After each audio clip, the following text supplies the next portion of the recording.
Sabarimala സ്വർണ്ണക്കൊള്ളക്കേസിൽ Devaswom board മുൻ president PS പ്രശാന്തിനെയും മുൻ board അംഗം അജികുമാറിനെ SIT ചോദ്യം ചെയ്തു. മൂന്നാം തവണയാണ് SIT പ്രശാന്തിനെ ചോദ്യം ചെയ്യുന്നത്. 2025-ൽ സ്വർണ്ണപ്പാളി കൊണ്ടുപോയ കാര്യത്തിൽ വ്യക്തത വരുത്തുന്നതിനാണ് പ്രശാന്തിനെ ചോദ്യം ചെയ്തത്. വിവരങ്ങളുമായി സാരംഗ് സുധാകരൻ ചേരുന്നുണ്ട്. സാരംഗ്, ഈ ശബരിമല സ്വർണ്ണക്കൊള്ള കേസുമായി ബന്ധപ്പെട്ട് അന്വേഷണ സംഘം ഇതുവരെയും കുറ്റപത്രം സമർപ്പിച്ചില്ല. ഇതിന്റെ അടിസ്ഥാനത്തിൽ എല്ലാ പ്രതികളും ജാമ്യം കിട്ടി പുറത്തിറങ്ങിയ സാഹചര്യം കൂടിയുണ്ട്.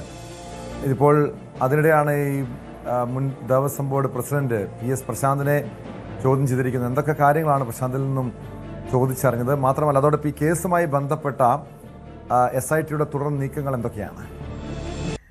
ടോം, ഈ കുറ്റപത്രം തയ്യാറാക്കി കോടതിയിൽ സമർപ്പിക്കുന്നതിന്റെ അവസാനഘട്ട നീക്കം എന്ന രീതിയിലാണ് ഇപ്പോൾ PS പ്രശാന്തിനെയും മുൻ ബോർഡംഗമായ അജികുമാറിനെയും കഴിഞ്ഞ ദിവസം പ്രത്യേക അന്വേഷണ സംഘം ചോദ്യം ചെയ്തത്. ഇതിന്റെ ഭാഗമായി പ്രധാനമായും അവർ ചോദിച്ചറിഞ്ഞത് ഈ ഒരു പ്രശാന്തിന്റെ കാലഘട്ടത്തിൽ നടത്തിയ ഈ ഒരു സ്വർണ്ണപ്പാളിയുമായി ബന്ധപ്പെട്ട പല കാര്യങ്ങളും, ദ്വാരപാലക കേസിലടക്കം പല കാര്യങ്ങളും ചോദിച്ചറിഞ്ഞു എന്നാണ് മനസ്സിലാക്കാൻ കഴിയുന്നത്. എന്തിനായാലും അജികുമാറിനെ ചോദ്യം ചെയ്തത് ഈ ഉണ്ണികൃഷ്ണൻ പോറ്റിയെ ശബരിമലയിലേക്ക് എത്തിച്ചതും ഈ സ്വർണ്ണക്കൊള്ളയിലടക്കം ഉണ്ണികൃഷ്ണൻ പോറ്റിയുമായി ബന്ധപ്പെട്ട് നടത്തിയ കണ്ടെത്തലുകളുമായി ബന്ധപ്പെട്ട വിവരങ്ങൾ സ്ഥിരീകരിക്കാൻ വേണ്ടിയാണ് അജികുമാറിനെ വിളിച്ചു വരുത്തിയെന്നാണ് മനസ്സിലാക്കുന്നത്. ഇത് മൂന്നാം തവണയാണ് ഈ ചോദ്യം ചെയ്യൽ നടക്കുന്നത്. പക്ഷേ PS പ്രശാന്തിനെ സമീപിച്ച സമയത്ത് അദ്ദേഹം ചോദ്യം ചെയ്തു എന്ന കാര്യം നിരാകരിച്ചിട്ടുണ്ട്. പകരം വിവരങ്ങൾ അറിയുക മാത്രമാണ് ചെയ്തത്. പക്ഷേ ചോദ്യം ചെയ്യൽ നടപടികളിലേക്ക് കടന്നിട്ടില്ല എന്നാണ് അദ്ദേഹം പ്രതികരിച്ചത്. എന്തുതന്നെയായാലും ഇത് അവസാനഘട്ട കുറ്റപത്ര തയ്യാറാക്കലിന്റെ ഭാഗമായിട്ടാണെന്നാണ് ഇപ്പോൾ മനസ്സിലാക്കാൻ കഴിയുന്നത്. നമുക്കറിയാം, തെരഞ്ഞെടുപ്പുമായി ബന്ധപ്പെട്ട സമയത്ത് അടക്കം ഈ ഒരു കേസുമായി ബന്ധപ്പെട്ട വലിയ പുരോഗമനം ഒന്നും തന്നെ ഉണ്ടായിരുന്നില്ല. ടോം സൂചിപ്പിച്ച പോലെ തന്നെ ഈ സ്വർണ്ണക്കൊള്ളയുമായി ബന്ധപ്പെട്ട് അറസ്റ്റിലായതും ജയിലിലടക്കം കിടന്നവരടക്കം സ്വാഭാവിക ജാമ്യം ലഭിച്ച് പുറത്തേക്കിറങ്ങിയ ഒരു സമയമാണ്. അതുകൊണ്ട് തന്നെ ഇത് കേസിന്റെ അടുത്ത ഘട്ടത്തിലേക്ക് എപ്പോൾ കടക്കും, കുറ്റപത്രം സമർപ്പിക്കുന്നതും അറസ്റ്റിലേക്കും മറ്റുമുള്ള കാര്യങ്ങളിലേക്ക്, നിയമ നടപടികളിലേക്ക് എപ്പോൾ കടക്കും എന്നതിലും സൂചന നൽകിക്കൊണ്ടാണ് ഇപ്പോൾ PS പ്രശാന്തിനെയും അജികുമാറിനെയും ചോദ്യം ചെയ്തത്. ടോം,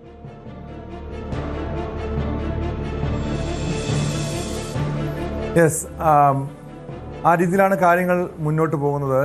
കാരണം ഇപ്പോൾ പ്രശാന്തിനെയും അജികുമാറിനെയും ചോദ്യം ചെയ്യാൻ മൂന്നാം തവണയാണ് ഈ പ്രശാന്തിനെ ചോദ്യം ചെയ്യുന്നത്. മാത്രമല്ല, അതോടൊപ്പം മുൻ മന്ത്രി കടകംപള്ളി സുരേന്ദ്രൻ ഉൾപ്പെടെ അദ്ദേഹം അടക്കം ഈ ആരോപണ വിധേയരായിട്ടുള്ള വ്യക്തിയാണ്. അവരൊക്കെ ചോദ്യം ചെയ്യുന്ന നടപടികൾ ഉണ്ടാകുമോ, അതോ ഈ കുറ്റപത്രം സമർപ്പിക്കുന്നതിന് മുന്നോടിയായി മറ്റ് ചോദ്യം ചെയ്യലും മറ്റ് നടപടികളൊക്കെ പൂർത്തിയായിട്ടുണ്ടോ?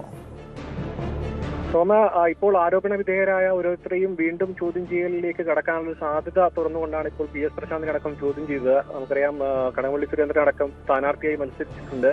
അതിലടക്കം ഈ ഒരു അന്വേഷണ സംഘത്തിന്റെ നീക്കങ്ങൾ ഉണ്ടായാൽ ഇങ്ങനെ ഇത് പാർട്ടി പ്രതിരോധത്തിലാകുന്ന അടക്കം സാഹചര്യം നിലനിൽക്കുന്നുമുണ്ട്. മാത്രമല്ല, ജയിലിലായതും അവിടെ നിന്ന് സ്വാഭാവികമായി ജാമ്യം കിട്ടി പുറത്തേക്ക് ഇറങ്ങിയതടക്കം പാർട്ടിയുടെ സമുന്നതരായ നേതാക്കന്മാരെ അടക്കമായിരുന്നു.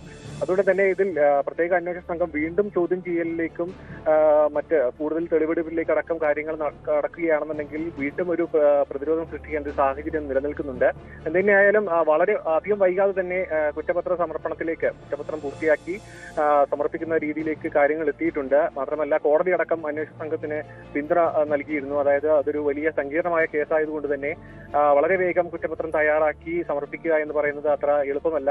മാത്രമല്ല, ഇത് ഒരുപാട് പേർ ഉൾപ്പെട്ടിട്ടുള്ളതും അതും സമൂഹത്തിലെ ഉന്നത ഭരണ സംവിധാനങ്ങളിലടക്കം ഉൾപ്പെട്ടിട്ടുള്ള പ്രതികളാണ് ഉണ്ടായിരുന്നത്. ഒപ്പം ഇത് അന്തർ സംസ്ഥാന ഈ സ്വർണ്ണക്കടത്തും ഈ പുരാവസ്തു തട്ടിപ്പ് സംഘങ്ങളുമായി അടക്കമുള്ള ബന്ധങ്ങൾ പരിശോധിക്കേണ്ടതുണ്ടായിരുന്നു. അതുകൊണ്ടാണ് കുറ്റപത്രം വൈകുന്നത് എന്നായിരുന്നു കോടതിയിലടക്കം നൽകിയ വിശദീകരണം. അതിന്റെ ഭാഗമായി തന്നെ ഇപ്പോൾ കുറ്റപത്രം അവസാന ഘട്ടത്തിലേക്ക് കടക്കുകയാണെന്നുണ്ടെങ്കിൽ അധികം വൈകാതെ, അപ്പോഴും അന്വേഷണ സംഘം ഒരു സമയപരിധി ലംഘിച്ചുകൊണ്ട് അത്ര വൈകാതെ തന്നെ ഈ ഒരു കുറ്റപത്ര സമർപ്പണത്തിലേക്ക് കടക്കാനാണ് സാധ്യത. കേട്ടോ,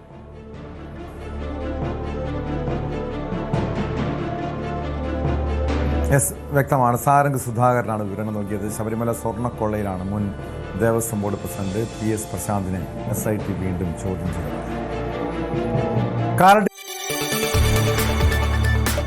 കൂടുതൽ വാർത്തകൾക്ക് News 18 Keralam YouTube channel subscribe ചെയ്യുക.